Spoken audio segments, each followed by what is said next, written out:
preso atto che lui ha deciso unilateralmente di aumentare le tasse, al di là dei numeri che ha detto che insomma sono molto discutibili e non so da dove gli vengano fuori, però noi siamo contrari all'aumento delle tasse. Poi ripeto, i numeri che ha dato sui bar e su altro sono tutt'altro che quelli. Nell'inciso del leader degli azzurri in Veneto forse le dichiarazioni più importanti sulla partita dell'aumento dell'IRAP, contestato fin da subito dagli alleati, non ancora commentato dai colleghi di Fratelli d'Italia. L'aumento dell'IRAP è stato stimato dall'assessore Calzavara intorno ai 40 milioni di euro, a fronte di almeno 16 miliardi di tasse che la regione avrebbe fatto risparmiare ai veneti.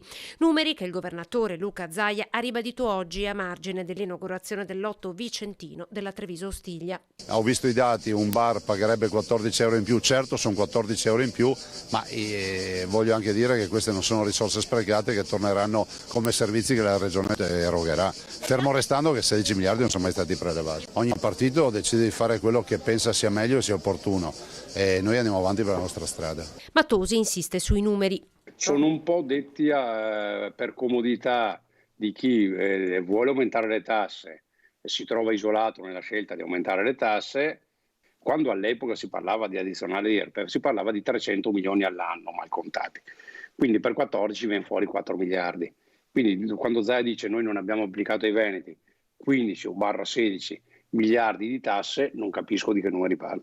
Un agosto caldo per il governatore del Veneto, sulle barricate su diversi fronti, sempre più spesso colpito dal fuoco amico, e c'è chi, come il capogruppo trevigiano della Lega Alberto Villanova, inizia a parlare di campagna elettorale degli alleati. Io penso che il dibattito è giusto che ci sia, il sale della democrazia, dopodiché c'è una differenza tra chi ha l'obbligo di governare e chi ha l'obbligo magari di fare opposizione o di fare le pulci. Mattosi ribadisce: su sanità e pedemontana abbiamo espresso il nostro disaccordo senza alcuna rappresentanza nell'esecutivo in regione, affonda. Non siamo mai coinvolti nelle decisioni. Luca Zaia ha deciso nell'ultimo mandato di escludere Forza Italia dalla giunta, di escluderla dalle presidenze delle commissioni e ripeto non è una questione di carrega, è il fatto che le decisioni ti vengono comunicate dopo che sono state prese.